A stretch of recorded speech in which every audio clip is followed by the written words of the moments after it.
Muy buenas tardes con todos y todas. Es un verdadero placer el tenerles el día de hoy junto a nosotros en un nuevo webinario. Tenemos el gusto y el placer de contar el día de hoy con nuestra querida tutora Tatiana Cornejo. Y como siempre, nos ha tocado a nosotros contarles cuáles son los procedimientos para el webinario. La metodología del trabajo para este webinario es poner una recomendación en nuestro fanpage de Formación Continua Poliestudios. Debes de escribir, además, siempre es importante recordarles esto, que deben escribir 3 comentarios durante la videoconferencia que resuman lo que han aprendido. Esto nos ayudará a que las personas que van ingresando al seminario, al webinario, puedan ir entendiendo de lo que se trata y no existan preguntas innecesarias. También les recordamos que para nosotros es muy importante que nos ayuden a compartir el webinario con un grupo de amigos. Recuerden hacerlo de manera efectiva para que así este conocimiento pueda alcanzar a mayor cantidad de personas. Gracias a Milton, a Margarita y a todas las personas que el día de hoy junto a nosotros van a trabajar este webinario. Y en este momento, gracias Cris. Oh, nuestro tutor Cris Castillo y la Liz también están aquí. Bienvenidos todos. Hemos tenido bastante convocatoria el día de hoy y es algo súper importante. La Tati nos va a hablar de un tema grande y para esto les dejo a nuestra querida Liz que nos va a comentar un poquito más sobre la temática.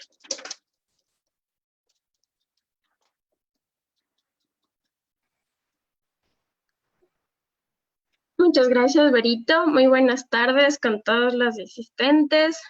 Esperando que tengan una excelente semana. A pesar de las circunstancias, tenemos que meterle muchas ganas y saber salir adelante a pesar de las circunstancias. En esta ocasión contamos con Cristian Castillo, en cual nos va a contar sobre el tema las prácticas eficaces para la docencia en línea. Cristian Castillo es una persona muy preparada, es máster en Business, Administración, especialidad en Dirección General. También ha hecho su posgrado en Fundación para la Actualización Tecnológica Latinoamérica, es experto en medios de periodismo digital y también es magíster en Educación por la Universidad Tecnológica América. Recordándoles que si requieren certificado de esta capacitación, tiene el costo de $5, el certificado físico y el certificado digital $10. En este momento yo les voy a mandar por este medio el link para que ustedes puedan acceder. Y aquí está toda la información de cómo ustedes pueden adquirir su certificado, primero inscribiéndose. Y también les contamos que nosotros siempre, para que haya un mejor proceso y sea su atención totalmente transparente, hemos creado un nuevo sistema de certificación para que ustedes puedan acceder. Y aquí mismo ustedes se pueden descargar cada certificado en www.certificacion.poliestudios.org. Aquí ustedes pueden acceder de una manera más rápida. Y en el caso que tengan algún inconveniente, si sus datos están mal escritos o algo falta, se pueden comunicar a este correo, diceno@poliestudios.org. Aquí lo pueden acceder. Y también contarles que estamos con nuestra nueva formación de telepsicología. Y también desde el día sábado contamos con el Congreso Internacional de Salud Mental Comunitaria y Educación. Aquí vamos a contar con ponentes nacionales e internacionales del 25 al 28 de junio. Ustedes pueden enterarse aquí en nuestras redes sociales, en Facebook, Instagram y LinkedIn. En Facebook, Formación Continua Poliestudios. En LinkedIn, Poliestudios, @poliestudios, y en Instagram, @poliestudios. Bueno, te doy paso, Cristian. Esperamos que esta hora sea muy fructífera a todos ustedes como docentes. Que tengan una excelente tarde. Cristian. Muy buenas tardes, compañeros. Un gusto compartir en esta tarde. A ver, permítanme, les voy a compartir mi pantalla. Listo, espero que se encuentren muy bien. Como decía Liz, además de las circunstancias que estamos pasando, esperamos que todos estén bien, justamente compartiendo en este momento con la familia. Yo sé que el teletrabajo a veces nos está llevando muchas más horas de las que nosotros tenemos planificadas. Pero sin embargo, yo sé que los frutos que vamos a alcanzar son bastante exitosos, sobre todo porque ustedes están en el campo de educación y este campo es muy gratificante, no solo el recibir gracias, sino saber que sus estudiantes, saber que sus participantes de los cursos, de sus asignaturas, siempre están felices de aprender algo nuevo y sobre todo bajo la tutela de ustedes. Bueno. Hoy en la tarde vamos a hablar sobre las prácticas eficaces para la docencia en línea. ¿Sí? En general vamos a dar algunos tips que les puedan servir justamente para que ustedes puedan desarrollar ese trabajo que nos tocó prácticamente a la fuerza, digámosle así, trabajar. ¿Sí?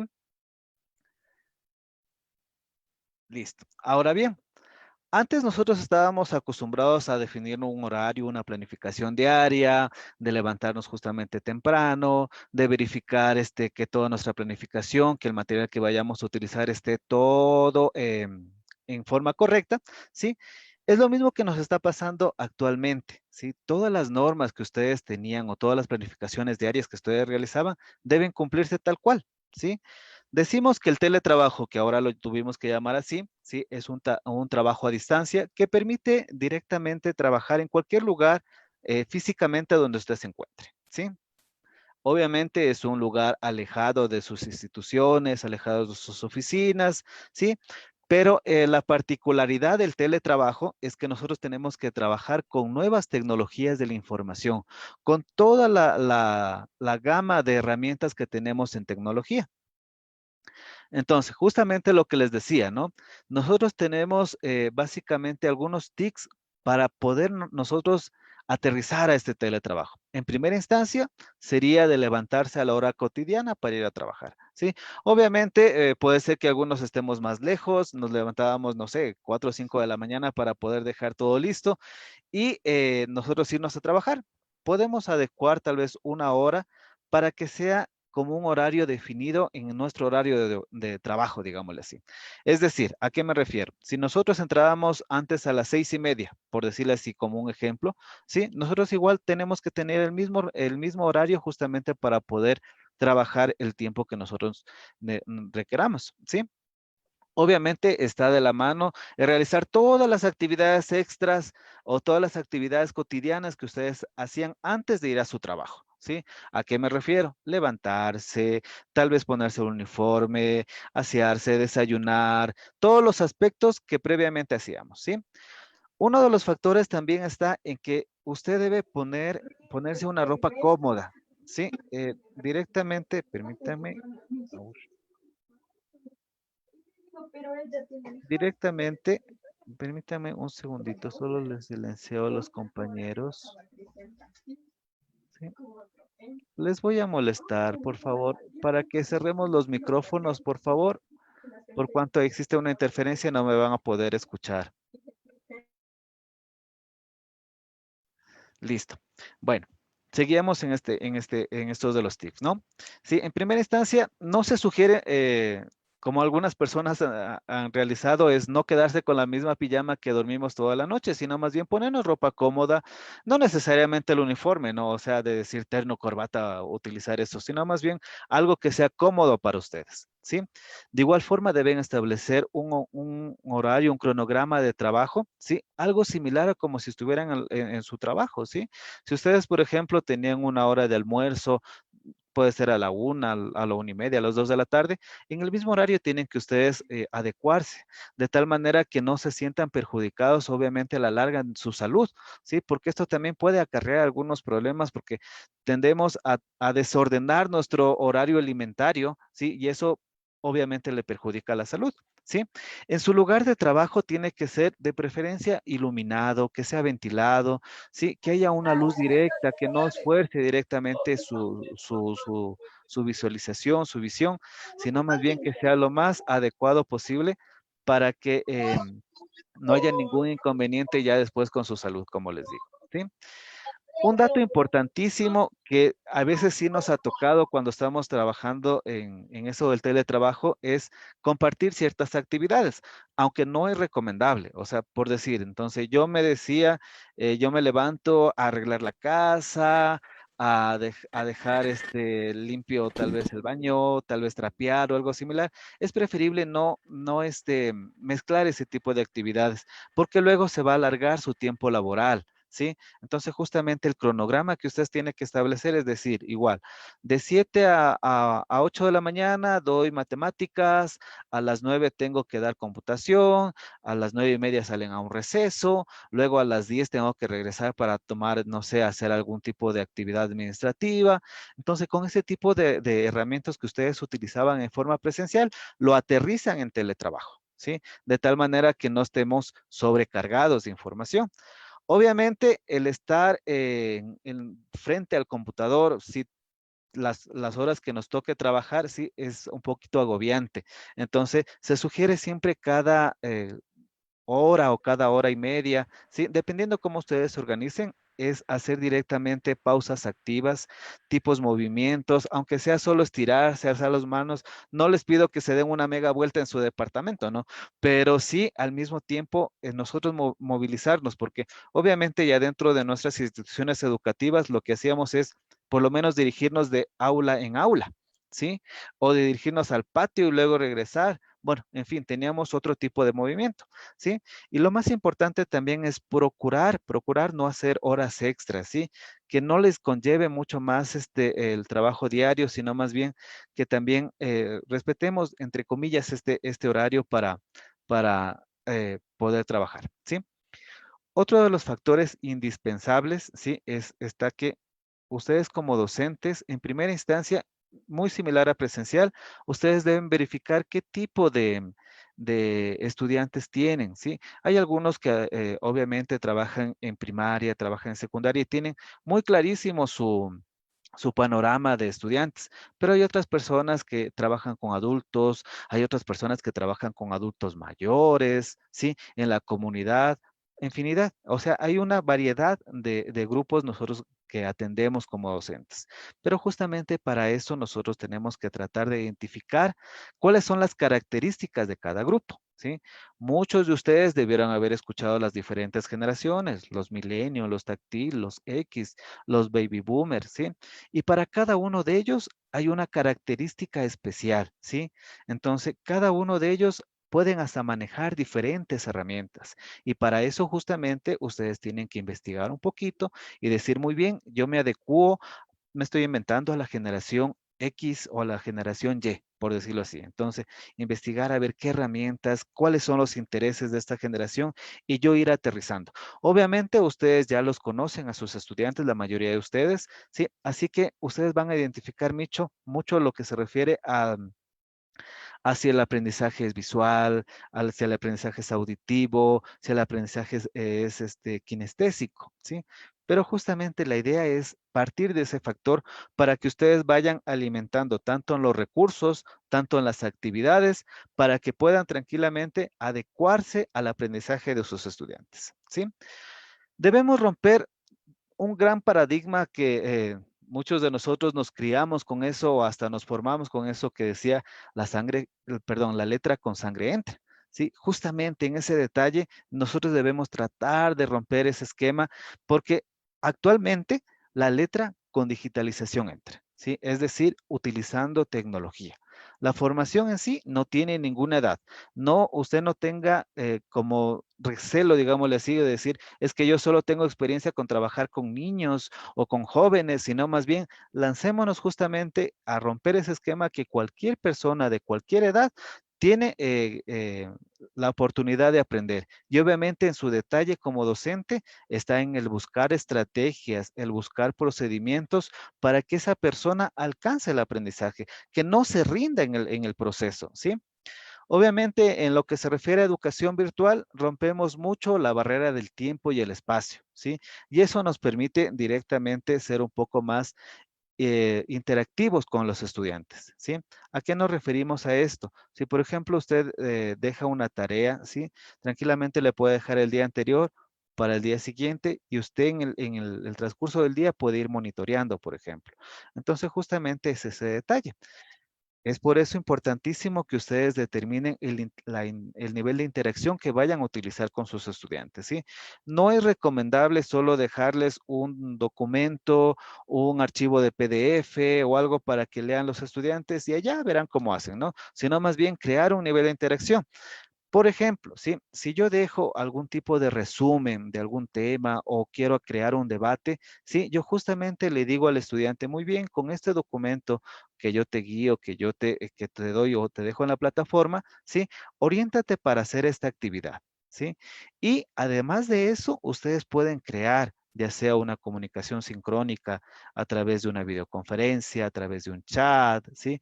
O a la vez crear como una bitácora de aprendizaje, tal vez en un foro, ¿sí? O tal vez en alguna wiki o algo similar. Pero lo ideal es justamente que usted como docente le haga participar, le haga participar al estudiante, que no solo se limite a recibir una tarea, sino más bien a escucharle. Es recomendable y la mayoría de ustedes puede ser que me den la razón, ¿sí? A través del chat me pueden contestar si sí o si no, ¿sí? Em, ¿Alguien de ustedes utiliza los grupos de WhatsApp justamente para dar orientaciones o para mantenerse en contacto con con sus estudiantes? Perfecto, sí. Es una nueva metodología de comunicación, porque básicamente esto es parte de la tecnología que ustedes están utilizando, ¿sí? Entonces, justamente ese detalle, porque ahora WhatsApp mismo pueden hacer llamadas telefónicas, videoconferencias, si ustedes lo desean, pero justamente también investigar otras herramientas para poder trabajar este tipo de comunicación, justamente para mantenerse en contacto con sus estudiantes, de tal manera que tampoco se sientan solos en el aprendizaje, o sea, que solo mi profe me dejó un enlace, me dejó un documento y ahora por dónde será de iniciar, qué será de hacer, sino más bien trabajar con este particular, ¿sí? Listo. Ahora bien, ustedes como docentes siempre vamos a partir de un objetivo, ¿sí? Ya sea de los currículos, ya sean de las asignaturas, pero siempre deben fortalecer o partir siempre desde un objetivo. ¿A qué me refiero a esto? ¿Sí? Si ustedes dicen muy bien, con esta clase yo quiero que ustedes como docentes aprendan ciertas estrategias para poder desenvolverse mejor en la docencia virtual, pues tienen que aterrizar todo su material, toda su exposición en ese tipo de objetivo, ¿sí? De tal manera que yo, por ejemplo, no les voy a hablar, me estoy inventando de computación básica o de fimática dentro de la videoconferencia, sino más bien que todo mi detalle de la conferencia o de la exposición va a estar encerrado directamente en este tema, ¿sí? En lo que se refiere a las prácticas eficaces para la docencia virtual, ¿sí? Obviamente está lo que les decía, conocer el contexto de sus estudiantes, justamente para identificar cómo yo tengo que llegar al docente, perdón, al estudiante, directamente sea por algún tipo de video, tal vez sea por un podcast o tal vez sea una lectura así breve, ¿sí? Hay un particular en lo de las lecturas, ¿sí? No es recomendable subir un documento de PDF de 100 páginas y que el estudiante lea, sino más bien tiene que ser un compendio muy concreto que cumpla el objetivo que yo planteé, ¿sí? De tal manera que pueda ser mucho más fácil identificar si está aprendiendo o no el estudiante, ¿sí? Y también es muy importante también conocer qué tipo de tecnología utilizan sus estudiantes, justamente para nosotros aterrizar a esa tecnología, ¿sí? Hay muchos estudiantes que solo manejan un celular inteligente, un smartphone, o tal vez solo tienen una computadora o algo similar, o tienen limitado el internet. Entonces, justamente a eso nosotros tenemos que adecuarnos para poder desarrollar el aprendizaje, ¿sí? Básicamente, al inicio de nuestra cuarentena, digámosle así, con este problema del COVID, ¿sí? Hay veces que nosotros nos confundíamos justamente en pedir documentos impresos, escaneo de ejercicios, ¿sí? Y fue un horror bastante garrafal porque hay veces que más nos demorábamos nosotros en descargar una información, en el subir y luego aterrizar a la calificación, a la evaluación que tenemos que hacer. Justamente yo les invito a utilizar medios digitales para poder nosotros recibir tareas, ¿sí? Ustedes pueden tranquilamente, por ejemplo, abrirse un Google Drive, ¿sí? Para que puedan subir información, ¿sí? Pueden crearse una herramienta colaborativa tal vez con Prezi, con Poutón, pueden abrirse un blog, ¿sí? O algo similar. Lo importante es que ustedes vayan utilizando, ¿sí? Este tipo de herramientas que tienen a la mano, ¿sí? Y muchas de ellas son gratuitas y no son muy complicadas de manejar, sino más bien son muy prácticas justamente enfocados para la educación, justamente enfocados para los docentes, ¿sí? Tenemos la segunda también que es sensibilizar la honestidad del estudiante, ¿sí? Porque ¿qué es lo que a veces pasa, ¿sí? Y hay veces que los mismos estudiantes se confunden en decir nosotros vamos a hacer un trabajo y lo único que hacen es copiar y pegar cierta información del internet y está hecho el trabajo, ¿sí? Pero sin embargo nosotros tenemos que tratar de fortalecer, más crear, yo les sugiero mucho, por ejemplo, crear estudios de caso, ¿sí? Tal vez una práctica de alguna herramienta, de algún ejercicio que ustedes consideran justamente para comprobar si están aprendiendo, ¿sí? Por ejemplo, si ustedes están enseñando alguna herramienta, me estoy inventando, si ustedes están enseñando Prezi, ¿sí? La tarea no estaría enfocada directamente a que hágame un resumen de cómo ingresar a Prezi, sino más bien el objetivo sería hágame una presentación de algún tema o de algún caso de estudio en Prezi, ¿sí? Justamente para que practiquen lo aprendido, ¿sí? Ahora bien, nosotros tenemos que identificar mucho cómo aprende el estudiante, ¿sí? Hay veces que tenemos estudiantes y que nos seguramente hemos pasado, algunos estudiantes le entienden rapidísimo a las directrices que nosotros mandamos. Y hay otros estudiantes, en cambio, que tal vez tienen que leer nuevamente el documento, leer nuevamente las directrices, leer nuevamente lo que me mandó a hacer el docente. Y justamente en ese detalle está que nosotros debemos tratar de identificar. Muchos de ustedes ya tuvieron la experiencia con sus estudiantes y saben hasta la forma de escribir, la forma de expresarse, la forma como trabajan en clase y justamente eso ustedes tienen que potenciar ya en educación virtual. ¿Sí? Si ustedes dicen, sabes que yo tengo unos estudiantes que no le entienden muy bien tal tema, para eso voy a hacer un video explicativo, un video tutorial o algo para poderles llamar la atención. ¿Sí? En el caso, obviamente, de no tener toda la tecnología de un escáner, de un estudio de filmación o algo similar, pueden ustedes tranquilamente utilizar aplicaciones de celular, ¿sí? Muchos me han dicho, es que yo no tengo una computadora buena para grabar un video tutorial. Sí, lo pueden tranquilamente hacer con un celular, ¿sí? Podemos crear tal vez una emisión en vivo con YouTube, por ejemplo, que les sirve mucho y además queda como repositorio dentro de su canal, ¿sí? Entonces, justamente como les digo, hay una infinidad de herramientas que les pueden servir justamente para poder ser docentes virtuales, ¿sí? Ahora bien, algunas recomendaciones justamente para comunicaciones sincrónicas, ¿sí? Justamente para las videoconferencias, ¿no? En primera instancia está utilizar el mismo tono de voz, ¿sí? Que generalmente utilizan, que salga la voz muy natural, que no haga falta de gritarle, de llamarle la atención o algo similar, sino más bien que sea algo natural, que sea, digámoslo así, espontáneo, ¿sí? Que no sea muy forzado, digámoslo así, o como yo tengo que modular la voz, sino más bien que sea algo muy natural, ¿sí? Para eso también se sugiere crear un ambiente asertivo, ¿sí? No solo el estar escuchando a alguien o solo el estar poniendo atención, sino más bien el crear un ambiente de confianza, tal vez al iniciar, preguntar cómo están sus estudiantes, cómo han pasado, tal vez hacer una pequeña así evaluación flash de diagnóstico en la cual le diga, es que yo tengo que profundizar tal tema o algo similar. Y otra situación también está el motivar a los estudiantes, ¿sí? Hay muchos estudiantes que de una u otra manera, si estén en la casa rodeada de la familia, se sienten, digámoslo así, desmotivados en tratar de estudiar. Y justamente para eso, como ustedes docentes, deben fortalecer la motivación del estudiante. Tal vez enviar 1 o 2 veces a la semana un mensaje que diga, no te rindas, tú puedes. O cuando ya se vaya a acabar la fecha de entrega de una tarea, tal vez preguntar, tal vez tienes alguna complicación, tal vez tienes alguna duda respecto a esto, yo te puedo ayudar, justamente. Obviamente también está de la mano hacer realimentaciones adecuadas, ¿sí? Hay muchos de nosotros que cometemos el error de solo poner o registrar una calificación, ¿sí? De decir, muy bien, usted sacó 10 sobre 10 y hasta ahí finalizó, ¿sí? Ustedes saben como docentes que hay veces que una calificación puede ser algo motivador para sus estudiantes, pero que de una u otra manera no le garantiza el 100% que aprendió su estudiante. Entonces, justamente, para eso se sugiere realizar una realimentación válida, de decir, muy bien, mira, cumpliste con las directrices de la tarea.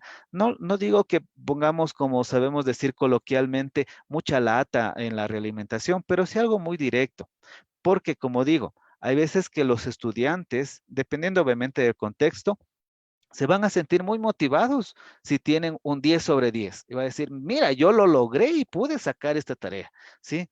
Pero en cambio, si yo comienzo a poner, obviamente con la debida justificación, ¿sí?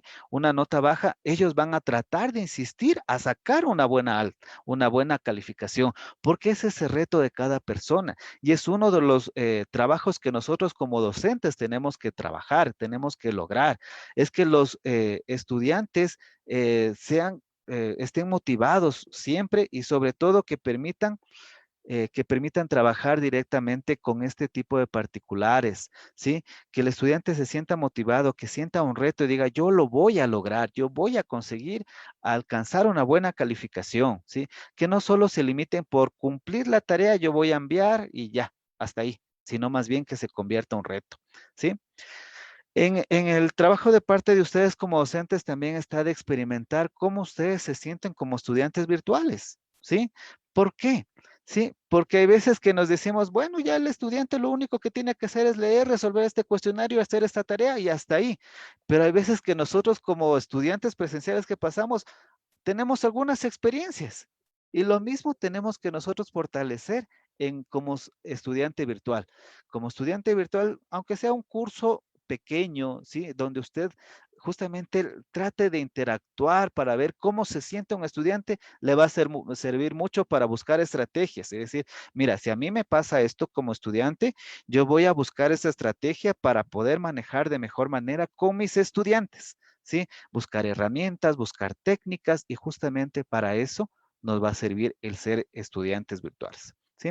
Obviamente está además en decir que los estudiantes deben ser el centro de atención básicamente de su grupo, de su clase, ¿sí? Que no haya favoritismo de decir, estudiante me cae mejor, le voy a poner mayor nota, ¿sí? Sino más bien que sea algo muy, muy concreto, ¿sí? Aquí les doy como un ejemplo de los mensajes que ustedes tienen que enviar, ¿sí? Como digo, ustedes pueden informar y es preferible que ustedes se elaboren un pequeño cronograma justamente para informar a sus estudiantes que ya finaliza una tarea, que están a punto de terminar algún proyecto o las fechas ya corresponden. Pero justamente la idea no es solo de decir, no se olvidarán de la tarea y hasta ahí, sino más bien al mismo tiempo ser muy cordiales y muy amistosos con nuestros mensajes, ¿sí? Hay que tomar en cuenta que nosotros estamos trabajando directamente con personas. No solo es el monitor de que me va a leer y listo, sino que sus estudiantes se van a sentir llamados la atención, agradable, de forma que digan, ah, es que mi profesor está poniéndome atención a mí o está poniendo atención al grupo, ¿sí? Entonces ahí les dejo un pequeño ejemplo, ¿sí? ¿Sí? Lo que sí tienen que identificar justamente cuando ustedes hagan su aula virtual es definir muy bien lo que es un recurso y lo que es la actividad, ¿sí? La actividad obviamente tiene que estar de la mano del recurso, ¿sí? Y obviamente está de la mano también del objetivo que usted planteó, ¿sí? Como les decía, como ejemplo, si ustedes en esta clase quieren aprender algo de la docencia virtual, yo no les voy a hablar de ofimática básica, de algo para que se me distraigan, sino más bien que tiene que ser directamente del objetivo que usted se planteó, ¿sí? Como les decía, justamente los recursos tienen que ser lo más concreto posible, ¿sí? Y todos los recursos que usted considere como complementarios que le amplíen la información al estudiante, ¿sí? Obligatoriamente, no necesariamente deben ustedes obligarle al estudiante para que lo lea, sino más bien que sirva como complemento para su aprendizaje, ¿sí? También está de la mano el ser muy directo en las directrices, ¿sí? Las directrices de una actividad siempre tienen que estar acompañadas de qué es lo que debo saber previamente para elaborar, ¿sí? Tal vez leer algún documento. Luego, saber qué objetivo o saber qué tarea yo tengo que realizar, ¿sí? Las directrices, si es posible, ustedes lo hacen de paso a paso, ¿sí? No solo es cuestión de decir, como les decía el ejemplo de Prezi, háganme un Prezi y hasta ahí, sino más bien tratar de focalizar nosotros como un pequeño manual. Mira, ingresa, precie tal dirección, luego regístrate, luego selecciona una plantilla, luego ingresa tal información, luego haz tal cosa y luego envías, ¿sí? Justamente para que sepan cómo hacer. Aunque algunos docentes me van a querer asesinar, entre comillas, pero es bueno mejor a los estudiantes darle, entre comillas, así como masticadita las cosas, como para que no se nos pierdan, ¿sí? Pero justamente la idea es esa, ¿sí? Que ustedes pongan unas directrices muy claras, muy directas y en función a los recursos que ustedes tienen. Porque ¿qué es lo que a veces nos pasaba a nosotros?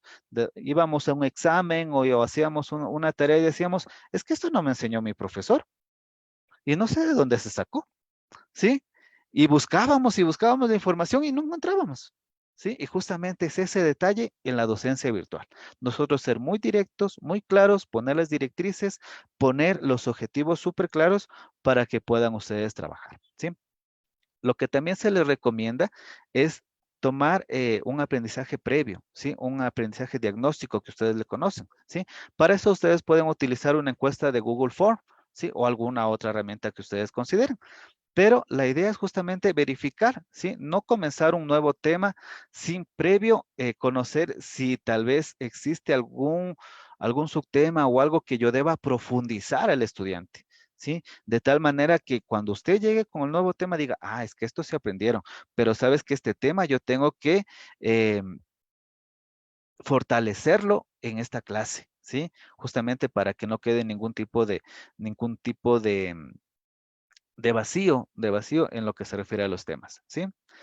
Les decíamos justamente que ustedes obviamente tienen el poder de ser autoridad dentro de todo su grupo, ¿sí? No, eso no solo significa en dar órdenes, en dar directrices, haz esto, haz este otro, sino más bien al mismo tiempo ser amigo, ser colaborador, decirle muy bien, ¿en qué te puedo ayudar? Mira, no hay problema, escríbeme por interno, yo te resuelvo, porque hay algunos estudiantes en general que tienen recelo preguntarles en el grupo, pero sí les preguntan a través de interno, le dicen, mira, profe, no me vale esto, ¿cómo era? Sí, justamente tienen el temor de quedar mal, digámosle así, en el grupo, pero ya en interno ustedes pueden solventar cualquier duda. Y justamente la idea es eso, darles la confianza, decirle, mira, tú tienes alguna duda, me escribes, ¿sí? Es importantísimo ustedes también que también definan ciertos horarios para que puedan atender a sus estudiantes, ¿sí? ¿A qué me refiero? Si ustedes, por ejemplo, tienen sus grupos de WhatsApp, ¿sí? No conviene pues que nos escriban a la 1, 2 de la mañana, decir, vea, profe, no me sale esto, ayúdenme. Entonces, justamente en eso, nosotros tenemos que definir o trabajar con horarios. Es decir, mira, nosotros trabajamos, me estoy inventando, de 7 de la mañana a 3 de la tarde, por decir así, un, como una sugerencia, pero justamente eso deben hacer conocer a sus estudiantes y decir, mira, si haces alguna pregunta luego de este horario, será contestado el siguiente día, ¿sí? Hay otra situación también lo que se refiere a las tareas. Ustedes también tienen que definirse, obviamente, si su institución dice, tú tienes que calificar máximo en 48 horas, en 72 horas, las tareas tienen que regirse a eso, ¿sí? Porque ¿qué es lo que a veces pasa? Que los mismos estudiantes dicen, profe, ya le envié mi tarea y no me califica. Y usted le contesta, estudiante, a qué hora envió? Envía a las 7 y son las 8 de la mañana y usted no me califica. A ver, califíqueme. Entonces, justamente es eso que ustedes tienen que tratar de definir. Miren, entonces decirles, informarles a sus estudiantes, yo les voy a calificar luego de 72 horas, porque hay veces que las calificaciones no son automáticas y debemos tener, obviamente, nuestras políticas internas para poder trabajar. ¿Sí? Entonces, justamente eso también tienen que hacerle a los estudiantes, darle las recomendaciones necesarias para que no se nos pierdan y tampoco se sientan como abandonados, porque luego tenemos los mensajes de que al inspector o al director de la institución le llega, es que mi profe nunca me contesta, es que mi profe nunca me califica, es que mi profe nunca me ayuda. Entonces, justamente en eso. Y lo principal también de ustedes es que traten de tener comunicaciones siempre mediante correos electrónicos, mediante mensajes, porque ese va a ser su respaldo, ¿sí? Van a haber estudiantes que sí vayan a ser un poquito problemáticos y le digan, es que el profe nunca me contesta. Entonces usted tiene su mensaje de decir, mira, yo envié el correo electrónico tal fecha, tal día, tal hora, por eso le pude contestar. Entonces justamente en eso es como para que ustedes aterricen también, porque son elementos que ustedes tienen que conocer, porque si por tal vez una llamada telefónica ustedes no tienen evidencia de esa llamada, pero sí un mensaje, sí un correo electrónico, de tal manera que digan, mira, es que yo sí estoy haciendo el seguimiento, la tutoría de mis estudiantes, ¿sí? Ahora, un dato importante es que ustedes se armen rúbricas de evaluación. Estas rúbricas de evaluación son muy útiles para poder evaluar a sus estudiantes, pero justamente para eso ustedes tienen que armar súper bien sus directrices, que no se nos pierdan los estudiantes de decir, es que el profe me pidió un resumen, pero ¿y este resumen cuántas palabras tiene que tener? Me pidió una presentación, pero ¿cuántos minutos tiene que durar esta presentación? ¿Será que me va a revisar la ortografía? ¿Será que me va a revisar tal vez las normas APA de la bibliografía? ¿Sí? Entonces, para eso ustedes tienen que tener clarísimas las directrices que ustedes mandan, ¿sí? Ahora, hay un punto importantísimo, ¿sí? Cuando ustedes vayan a repetir un curso o una asignatura, ¿sí? Es importantísimo que ustedes se elaboren un curso base, lo que se llama en educación virtual. Este curso base lo que les va a permitir es justamente ustedes identificar qué es lo que tiene su curso, ¿sí? ¿A qué me refiero? Si ustedes, por ejemplo, dicen, ¿sabes qué? En mi escuela, en mi colegio, en mi unidad educativa, tenemos 2 profesores de computación, ¿sí? Entonces, ustedes más que nadie deben saber que ustedes se reúnen entre áreas para conversar qué temas debo fortalecer, qué temas, me parece que tienen el micrófono abierto. Por favor, cierren el micrófono para no tener interrupción. Sí, listo, gracias. Entonces, justamente eso les decía. Ustedes tienen reuniones de área, ¿no? Y ustedes conversan a veces con los mismos profesores que dan algunas veces las mismas asignaturas. Es lo mismo que lo que tienen que hacer con un curso base. Un curso base tiene que estar sumamente pulido, ¿sí? Obviamente puede incluir el criterio de todos los expertos o todos los docentes para definir ciertas directrices que yo voy a manejar. ¿Por qué? ¿Qué es lo que pasa? Hay veces que ustedes me dicen, es que yo le califico a mi grupo sobre 100 puntos, ¿sí? Y el otro profesor le ha sabido calificar sobre 10 puntos. Entonces, entre compañeros se van a conversar. Sí, le van a decir, vea, es que el profe de allá me califica sobre 100 y usted me califica sobre 10, ¿sí? O allá el profe me pone una realimentación de que recibió la tarea y usted me pone de que está muy bien, ¿sí? Entonces, justamente esas directrices tienen que focalizar ustedes en un curso base. Cada uno, obviamente, cada docente, cada tutor virtual o cada docente virtual va a tener su propia didáctica para enseñar, ¿sí? Puede ser que algunos, por ejemplo, utilicen podcasts, pueden ser que otros utilicen videos, pueden ser que utilicen PDFs explicando alguna situación, pero en sí la esencia de su curso base tiene que estar bien encerrada, ¿sí? De tal manera que no hayan quejas de los estudiantes entre compañeros, porque eso sí sucede.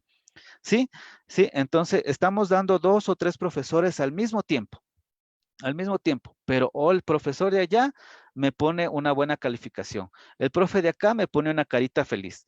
Entonces, justamente la idea es aterrizar a eso, ¿sí? O hay veces que va un poquito más fuerte, dice, es que el profe de allá me agregó un manual, una directriz mucho más clara de la que está en tu tarea. ¿Sí? Entonces, justamente en eso nosotros tenemos que aterrizar. Es por eso que es bastante útil el curso base, Con este curso base, si ustedes tienen 2, 3 profesores que den la misma asignatura, lo que hacen es simplemente replicar este curso y utilizar el mismo material, las mismas tareas, sin que haya ningún tipo de dificultad luego con los propios estudiantes, ¿sí? Y manejarse las mismas reglas, ¿sí? Si todos los docentes califican en 72 horas, en 48 horas, responden dudas, no sé, en 12 horas, 24 horas, ¿sí? Que sean de todo el grupo de docentes, ¿sí?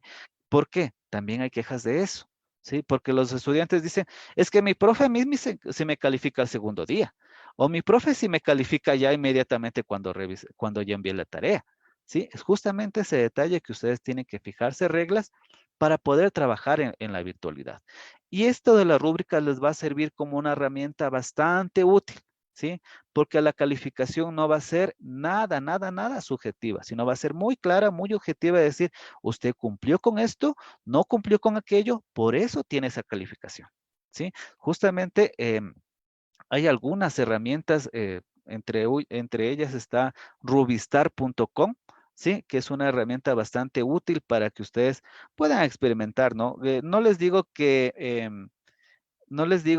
copien directamente de Rubistar y de Acuen, sino simplemente que sirva como base, ¿sí? Para que ustedes le puedan trabajar directamente ya dentro de sus asignaturas, dentro de sus tareas, ¿sí? Porque, ¿qué es lo que a veces pasaba en presencial? ¿Sí? Y hay algunos tutores que puede ser que me den la razón cuando fueron estudiantes, ¿sí? El estudiante que más hojas le entregaba del trabajo final o de un proyecto integrador, mejor calificación tenía, ¿sí? Y hay otros que entregábamos 5 o 10 páginas, ahí nos caía el hachazo. Decían, no, no, es más cantidad que calidad. Hoy es al revés. Ustedes tienen que definir muy bien las actividades para que sea mayor calidad que cantidad, ¿sí? Justamente para eso nos sirve esta rúbrica. Lo que les decía hace un momentito, ¿no? Obviamente ustedes que tienen que tratar de personalizar su curso en sí, porque ustedes manejan de diferente manera su didáctica, ¿sí? Como les digo, hay docentes que utilizamos videos, hay docentes que utilizamos podcasts, hay docentes que utilizan presentaciones, PowerPoint, ¿sí? Pero en sí, ustedes tienen que tener esa personalización porque ustedes con eso le identifican a su trabajo docente, ¿sí? Lo que les decía, la calidad versus la cantidad justamente en un recurso no tiene que estar mucho texto, sino más bien tiene que ser muy concreto.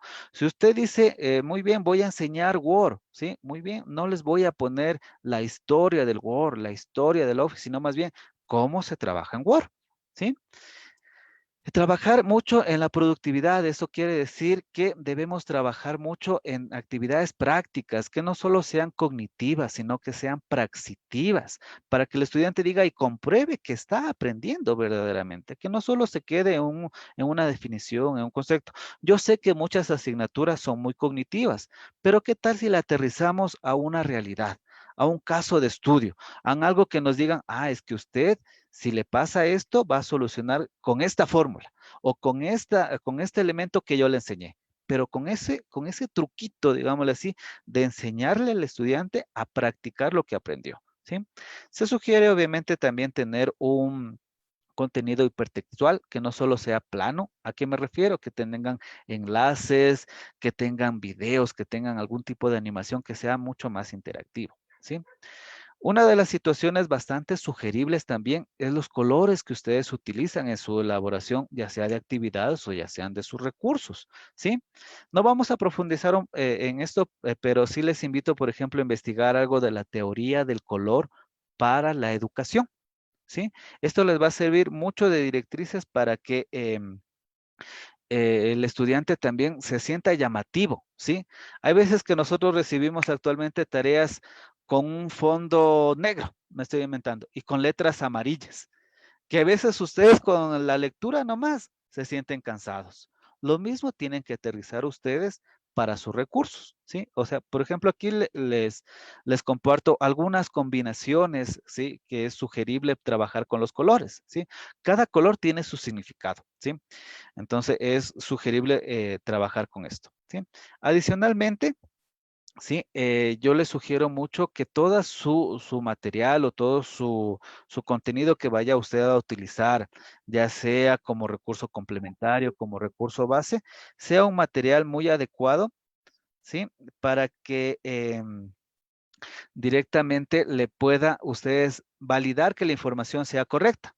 Para eso, por ejemplo, nosotros tenemos esta librería que es abierta, que es una biblioteca de todas las universidades del Ecuador, donde ustedes van a encontrar libros, van a encontrar trabajos de grado, trabajos de tesis, sí, proyectos finales, que les pueda servir tranquilamente para que ustedes vayan a investigar un poquito y digan, ah, es que este documento sí me sirve, vamos a rescatarlo. Obviamente, respetando la autoría, no es que solo es cuestión de coger y ya listo, sino más bien este artículo, este párrafo fue tomado de tal parte o de tal situación, ¿sí?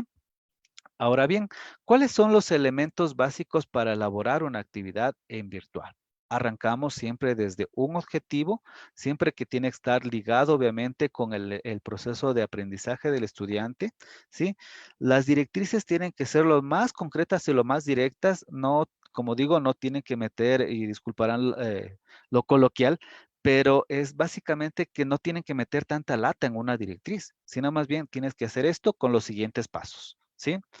Obviamente, todos los materiales es preferible que de esa actividad hayan ejemplos o haya algún tipo de directriz mucho más clara para decir, ah, es que esto me pidió el profe y yo lo hago así, así, así. De tal manera que también podamos formar a los estudiantes de forma de autodidáctica, que de autoaprendizaje, que el estudiante diga, que en esta vez yo me voy a autoevaluar y diga, ah, es que el profe siguió estos pasos, yo seguí por acá, entonces sí, pero saqué el mismo resultado, entonces de eso voy a comentar yo en la siguiente clase, que es la forma yo de trabajar, ¿sí? Un dato importantísimo, ¿sí? Es que no solo se rija a un documento, a un libro, sino más bien a una directriz clara, a un ejemplo que le pueda cumplir el objetivo de enseñar, de aprendizaje del estudiante, ¿sí? Si yo les decía, por ejemplo, que puedan utilizar ustedes una clase para poder enseñar Word, ¿sí? No se van ustedes a empeñar a que aprenda la historia del Office, sino más bien a utilizar directamente cuáles son las funcionalidades directas del Word, ¿sí? Entonces, justamente de ser directo. Y en eso siempre me voy a basar que ustedes tienen que establecer muy bien el objetivo, ¿sí? Si ustedes tal vez plantean un objetivo que sea muy amplio, ¿sí? Tal vez se les puede ir hasta de las manos la información que ustedes vayan a agregar, ¿sí? Porque si yo, por ejemplo, pongo un objetivo de que aprender ofimática básica, es inmenso, sí, es inmenso. Pero si yo le aterrizo y digo, muy bien, enseñar las funcionalidades básicas para crear una carta en Word, por decirlo así, es mucho más directo y es mucho más concreto para que ustedes lo puedan trabajar, ¿sí? Ahora bien, vamos a hablar un poquito sobre los derechos de autor y los copyright. Como les decía, hay una infinidad de información en la web que ustedes lo puedan trabajar, ¿sí? Para eso, existe este loguito que ustedes lo están visualizando, ¿sí? Y muchos de ustedes lo debieron haber visto en algún libro o lo debieron haber utilizado directamente en alguna herramienta, ¿sí? Que es básicamente es copiar correctamente, ¿sí? Que no solo es el copiar y pegar una información y allá, sino más bien que nosotros debemos utilizar esto, ¿sí? Esto en Ecuador es considerado una norma jurídica, ¿sí? Sobre los autores, sobre los derechos morales y patrimoniales que tienen, ¿sí?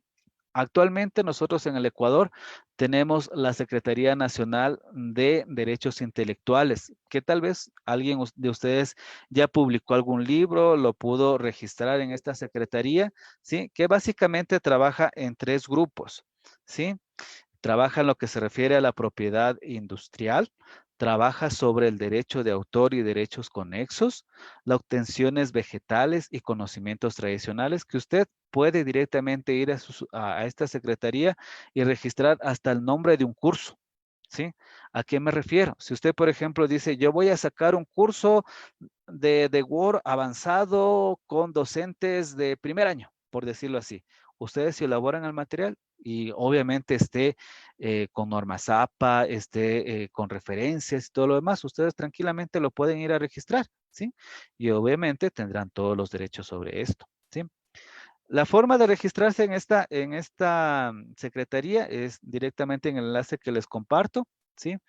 En sí no es complicado, también es muy práctico porque relativamente ahorita por esta situación del COVID está todo digital, entonces ustedes tranquilamente pueden eh, trabajar para poder registrar cualquier tipo de obra literaria, como les decía, algún nombre o algo similar, ¿sí?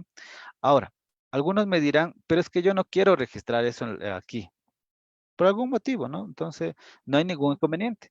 También contamos con las licencias de Creative Commons, ¿sí? Estas licencias básicamente es de una fundación norteamericana, ¿sí? En la cual libere algún tipo de licencias justamente para nosotros utilizarlas y transmitir la información en la web, ¿sí? Justamente tenemos 4 iconos que tal vez algún momento ustedes también lo visualizaron en algún documento de la web, ¿sí? Y este Creative Commons tiene estas combinaciones, ¿sí? Estas combinaciones que es básicamente los limitantes que nosotros le damos a los usuarios de nuestra información a utilizar, ¿sí? Tenemos del reconocer la autoría, ¿sí? Compartiendo igual, sin ninguna derivación, es decir, sin ningún cambios, ¿sí? Que no lo utilice nuestra información para fines comerciales, no compartirlo eh, para fines comerciales y sin derivaciones, ¿sí? En fin, hay algunas alternativas, ¿sí? Para eso, pueden ustedes, si desean, copiar este enlace y ustedes pueden crear directamente su licencia, ¿sí? En este enlace, directamente ustedes van seleccionando qué permisos desea autorizar a sus usuarios o a sus estudiantes utilizar estas herramientas y estaría ya solucionado. Básicamente, el paso es ingresar al enlace, luego seleccionar las características y automáticamente se nos va a crear el loguito o la combinación que nosotros hayamos creado, ¿sí? Entonces, es bastante útil para nosotros transmitir. Puede ser algún blog, alguna página web, algún video que nosotros tengamos, justamente para poder limitar también el uso de nuestra información, ¿sí? Listo. Miren, aquí está un ejemplo, ¿sí? Nosotros ingresamos a nuestro enlace, ¿sí? Seleccionamos qué características tiene que tener la licencia. Luego, una vez seleccionada esta licencia, nosotros tenemos ya nuestra imagen, nuestra particularidad, nuestra situación para poder copiar y pegar. Si usted maneja algún blog, si usted maneja alguna página web, también nos da el código para poder insertarlo, ¿sí? Eh, ya casi llegando al final del webinario, ¿sí? Vamos a trabajar un poquito de lo que se refiere a las normas de netiqueta y sus normas principales. Estas normas de netiqueta nos dicen que son, valga la redundancia, normas que debemos utilizar para transmitir un mensaje a través del Internet, ¿sí? Algunos de ustedes seguramente ya lo trabajaron, ¿sí? A través del chat me contesta alguien, por favor. Sí, han escuchado de cuando uno escribe con mayúsculas, significa que a uno le están gritando. Alguien que me conteste si algún rato escuchó eso, ¿sí? Entonces, eso es una netiqueta, ¿sí? Hay otra, por ejemplo, que es muy conocida tal vez también por ustedes, es que escribir con rojo es llamar la atención, ¿sí? Decir me está hablando, como quien dice. Entonces, justamente esos pequeños detalles son los que nosotros debemos utilizar también en nuestros mensajes que vayamos a enviar, porque sobre todo ustedes tienen que tomar en cuenta que muchos de ustedes están trabajando con gente que está muy familiarizada con la tecnología. Entonces, si el profe me escribe con mayúsculas, me voy a sentir intimidado. Sí, me voy a sentir así como, ya me está hablando, ya me está gritando, entonces ya no quiero. Es parte de la motivación justamente ese tipo de cosas, ¿sí? Es importantísimo que estas normas nosotros tengamos en cuenta que no solo es el trato con los equipos tecnológicos, como les decía hace un momentito, no solo es con el monitor, sino más bien con personas, ¿sí? Obviamente en cada contexto se trabaja bajo diferentes normas. O sea, por ejemplo, si ustedes hacen una comunicación sincrónica, lo que ustedes van a decir es que al finalizar la exposición vamos a abrir un grupo de preguntas. Para las preguntas me alza la mano, ¿sí? O me escribe a través del chat, ¿sí? Definir ese tipo de normas, ¿sí? Y justamente la idea es que ustedes lo trabajen para que sus estudiantes no hagan mal uso de la tecnología, ¿sí? Que no se pierdan y que de una u otra manera nosotros tampoco no perjudicarles en los sentimientos de los estudiantes. Obviamente está de la mano el tener un mensaje muy asertivo, muy cariñoso, digámoslo así, de tal manera que el estudiante se sienta identificado y diga, es que mi profe parece que sí me quiere, como decir. Entonces, justamente en eso, ¿sí? Obviamente tenemos que respetar mucho lo que se refiere a la privacidad de todos nuestros estudiantes. No solo significa, es que como ya tengo yo, no sé, un listado de 100 estudiantes, me invento. Yo voy a utilizar esa base para poder hacer la publicidad de la tienda de mi amiga o voy a venderle ropa, ¿sí? Sino más bien toca utilizar mucho esa privacidad, ¿sí? Si a ustedes le dan el rol de tutor, obviamente tiene que también manejarse con la misma el mismo respeto que nosotros nos merecemos. Entonces, justamente ese es el detalle, ¿sí? Obviamente está en lo que se refiere a tener mucha paciencia. Hay veces que sí, muchos de ustedes debieron haber visto los videos del Facebook o los videos de YouTube en la cual algún tutor está hablando de la paciencia y pierde literalmente la paciencia, ¿sí? Hay veces que sí nos toca armarnos de mucho valor, sí, pero sobre todo de mucha paciencia para que sus estudiantes no sientan ese malestar. Si ustedes entran a una videoconferencia todos tristes, apagados, eso lo van a transmitir. Si lo transmiten alegres, si los transmiten felices, también lo van a transmitir y tengan la plena seguridad que van a tener mucha más atención de sus estudiantes que demostrar así con la cara de enojo, con la cara de aburrimiento y otra vez estos guaguas. No, sino más bien con todo el dinamismo que ustedes lo vayan a transmitir, ¿sí? Siempre es bueno utilizar estas normas haciendo una pequeña analogía de cómo ustedes lo tratan en la vida real, ¿sí? A ustedes, por ejemplo, en la calle no es que van y lo gritan y lo insultan, ¿sí? Usted utiliza las mismas normas que usted utiliza en la vida real en lo que se refiere a las redes, ¿sí? Obviamente está de más, obviamente, utilizar la amabilidad, ¿sí? Que no vayan a ser irrespetuosos, ¿sí? También está en el confundir, como les decía, lo público y lo privado, que no solo sean mensajes de promoción y después no me enseñen nada, sino más bien utilizar este tipo de herramientas de una forma adecuada, ¿sí? Ya en lo que se refiere a las etiquetas y con redes sociales o con mensajes, sí, es sugerible que un asunto no sea muy extenso, sino más bien sea lo más concreto, sea recordatorio de actividad, por decirlo así. Y en el mensaje sí ya distribuir su mensaje de decir muy bien cuándo se entrega, qué es lo que debe entregar, en qué formato tienen que entregar.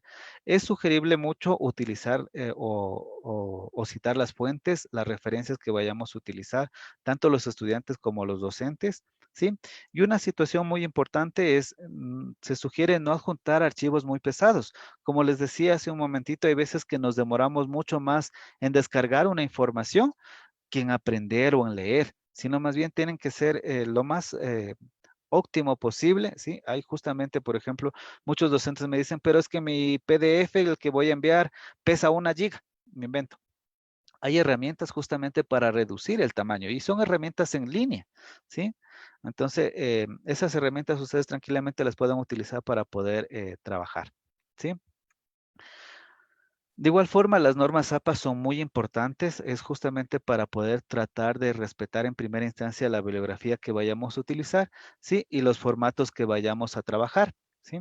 Cada institución muchas de las veces tiene un documento adaptado a su propia necesidad, a sus propios requerimientos, ¿sí? Entonces, para eso es sugerible trabajar este detalle, ¿sí?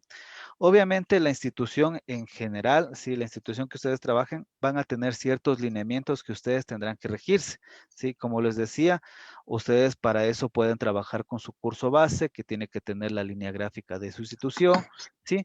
Pero en sí, en el momento de desarrollar la docencia virtual, ustedes tienen que utilizar la mejor didáctica que se utilice, ¿sí? Utilizar cursos base para poder manejarnos el mismo lineamiento para todos los profesores, utilizar normas de calificación, utilizar normas de etiqueta también para podernos dirigir a los estudiantes, normas que en general puedan nosotros como docentes garantizar nuestro labor entre todos los estudiantes, ¿sí?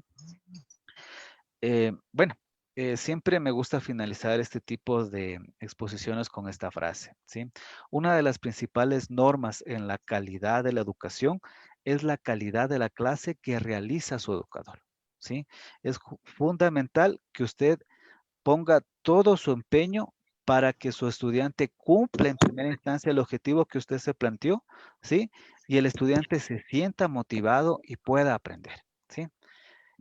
Abrimos en este momento, Lisette, el tiempo para las preguntas. No sé si alguien tiene alguna pregunta. ¿Me pueden ayudar escribiendo en el chat unas 3 preguntitas para que Cristian les pueda responder cualquier duda?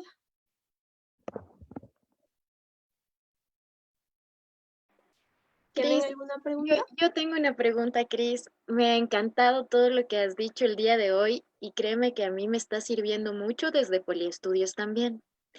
Y la pregunta que yo tengo es sobre las licencias Creative Commons.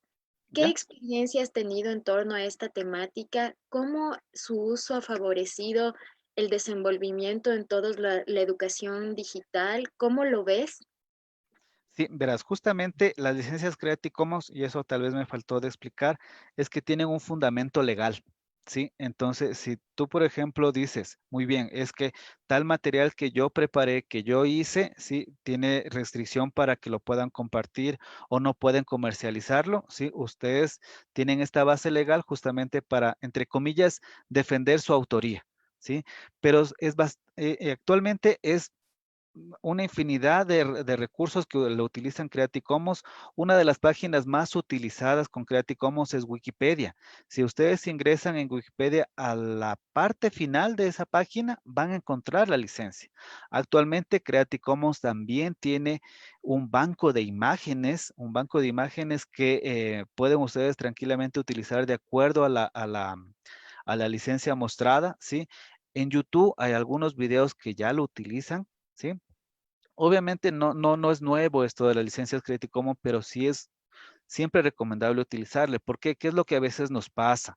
Y a veces yo creo que a la mayoría de docentes que tenemos la oportunidad de trabajar en virtual a veces nos pasa, que nosotros creamos un súper documento para nuestra asignatura y la subimos en la web, ¿sí? Yo sorpresa que después está en otra institución, en otro docente, en otro colegio. Y lo único que hizo es cambiarle el nombre. Entonces, como yo no hice registro en la CENADI, como yo no tenía licencia, entonces no tengo cómo defenderme. Pero con estas licencias es muy útil justamente para que ustedes lo puedan manejar este tipo de recursos. Ujú. Buenas Mira, tardes.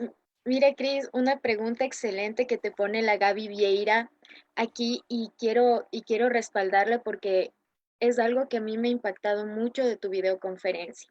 Ujú. Y es la siguiente, ¿existen normas de escritura tecnológica? Estas son solo las etiquetas, porque claro, cuando somos seres humanos o ciudadanos digitales, y esta es una campaña que va a lanzar Poliestudios del día de hoy, ser ciudadano digital incluye ciertos respetos y ciertas normas técnicas que deben ser súper bien comprendidas. Cuéntame tú, ¿cómo ves estas etiquetas y qué normas le podrías recomendar a la Gaby Vieira? Sí, básicamente las etiquetas, como les decía, puede ser adaptado a cualquier tipo de contexto.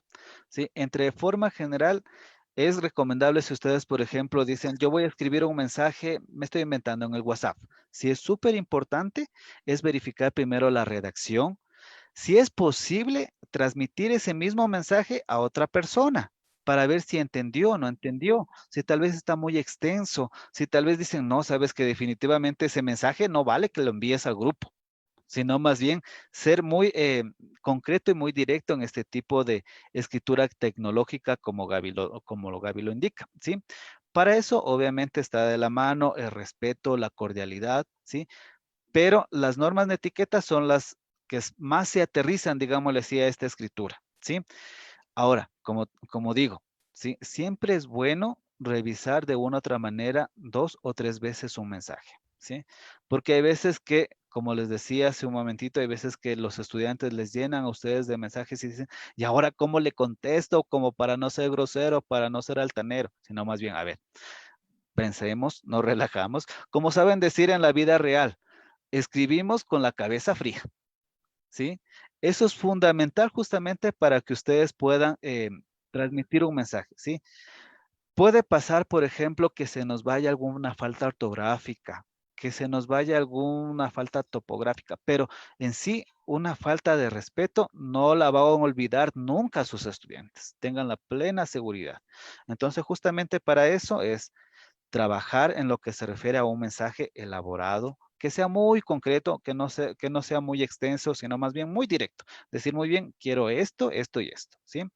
Y tratar de trabajar mucho con la cordialidad y el respeto, que es algo fundamental que lo hacemos en nuestra vida diaria, en nuestra vida real. Eso te puedo sugerir, Gaby y Berito, sí, en forma general.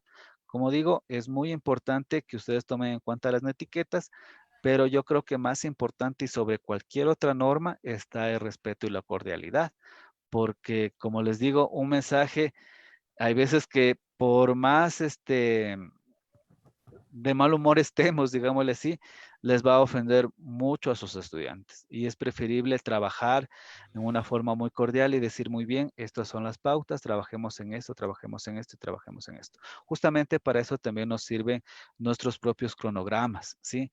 De decir muy bien, si el estudiante ya sabe que yo tengo que contestarle un mensaje a las máximo a las 24 horas, ¿sí? Justamente decirle, mira, no te he revisado o no he respondido tu mensaje porque yo dispongo de tantas horas para contestarte.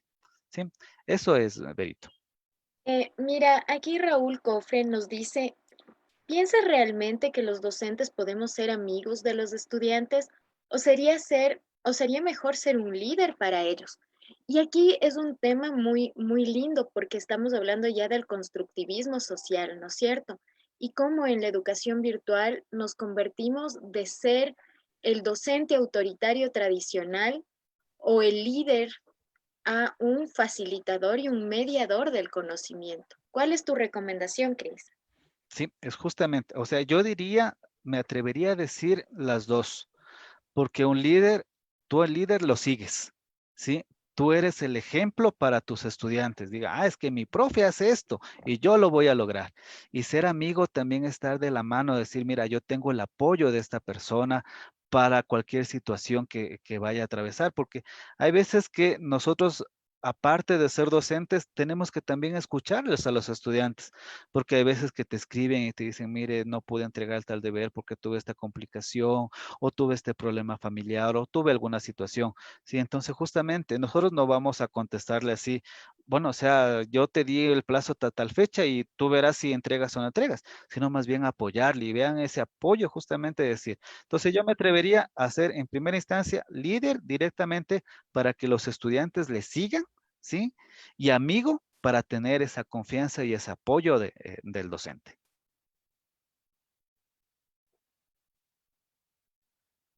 Muchísimas gracias, Cristian. También queríamos hacerte una pregunta referente que nos hicieron. Ujú. ¿Cómo podemos evitar el plagio? Tanto en redes sociales, digamos, por el contenido que se publica, también por el diseño que hacen, yo que sé, diferentes redes, diferentes páginas. ¿Cómo se lo puede evitar? Y también en el contenido. Sí, justamente el plagio se puede ustedes determinar. Hay algunas herramientas que son gratuitas, sí, en el Internet justamente para determinar el plagio. Pero, como les decía, ustedes ya les conocen a sus estudiantes, ¿sí? Ya conocen su forma de escritura, su forma de redactar, cómo se expresan. Entonces, ustedes van a determinar si de una u otra manera son correctas las tareas enviadas o no. Si ustedes tienen alguna duda, cojan un párrafo, el que deseen, y lo pueden pegar en Google. ¿Sí? En Google es el mejor antiplagio para poder utilizar directamente en nuestras clases. ¿Sí? Ustedes cogen, como les digo, un párrafo, lo ponen en el Google y rastrean. ¿Sí? ¿En qué páginas nomás están? ¿Sí? Porque hay veces, como les decía, sí existe ese gran error de parte de los estudiantes que me mandan un deber y yo copio y pego la tarea y solo cambio el nombre. Sí, y hay veces que, no sé si a ustedes les ha pasado, pero en algunas tareas que tienen que entregar algún tipo de investigación, hasta con los enlaces le aparece. O hay veces que dice tomado de tal parte, pero tal cual como salió de la página web o de alguna información que se encontró en el internet. Entonces, justamente hay herramientas que le determinan eso, ¿sí? Hay herramientas que le permiten 1 o 2 páginas, son herramientas gratuitas. Obviamente también tenemos las herramientas que son pagadas, que algunas instituciones lo pueden tener, ¿sí? Que se llama, por ejemplo, el Ubuntu, que se llama el Turnitin, también es muy bueno, que se utiliza para poder desarrollar este tipo de controles. Obviamente, en lo que se refiere ya a trabajos integradores, a tesis de grado, ahí sí se requiere obligatoriamente este tipo de análisis porque es un trabajo mucho más intelectual. Ujú. Listo, muchísimas gracias, Cristian, por tus conocimientos. Como lo dije en un principio, eres un profesional excelente con una vasta experiencia. Muchísimas gracias a todos por su asistencia el día de hoy. Les voy a volver a enviar a las personas que no han podido inscribirse bien el link para que puedan adquirir su certificado digital, el cual tiene un costo de $5 y certificado físico $10. Y les voy a contar de una publicación que hay el día de hoy, cómo hay docentes que son por convicción y no por obligación. Un profesor comienza a dar clases desde la radio comunitaria. Sus alumnos no tienen internet y decidió usar la radio para poderles dar clases. No, todos sabemos que no todas las personas cuentan con medidas tecnológicas, a veces ni de un celular ni nada, pero a veces, como decimos, si lo hacemos por convicción, todo podemos hacerlo, no solo porque sea una obligación, porque nos toca recibir un salario. Muchísimas gracias a todos ustedes. Igual recuerden que todas las publicaciones de los webinars están en nuestro blog en www.poliestudios.org. De igual manera, los publicamos en nuestras redes sociales. Y les hago la cordial invitación a las competencias digitales 1, 2 y 3. Aquí se pueden comunicar con Roslinda García y en Facebook o a su número de teléfono 095-860-8835. Igual a nuestra formación de telepsicología, y del 25 al 28 de junio vamos a contar con el Congreso Internacional, el primer Congreso Internacional de Salud Mental Comunitaria y la Educación. Esto va a ser para todas las personas en general, en especial a educadores, trabajadores sociales, psicólogos y personas de la salud. Muchísimas gracias a todos. Que tengan una excelente tarde. Muchas gracias, una buena tarde. Igualmente, que estén bien. Hasta luego. Gracias, hasta luego. Gracias Que a pasen muy bien. todos, hasta luego. Muchas gracias. Gracias, buena tarde, hasta luego a todos. Hacen bien, hasta luego a todos. Muchas gracias y hasta luego, compañeritos. Muchas gracias, hasta luego. Gracias, hasta luego. Gracias, muy amable por su información. Gracias, hasta luego, pasen bien. Gracias, muy amable. Gracias por la invitación.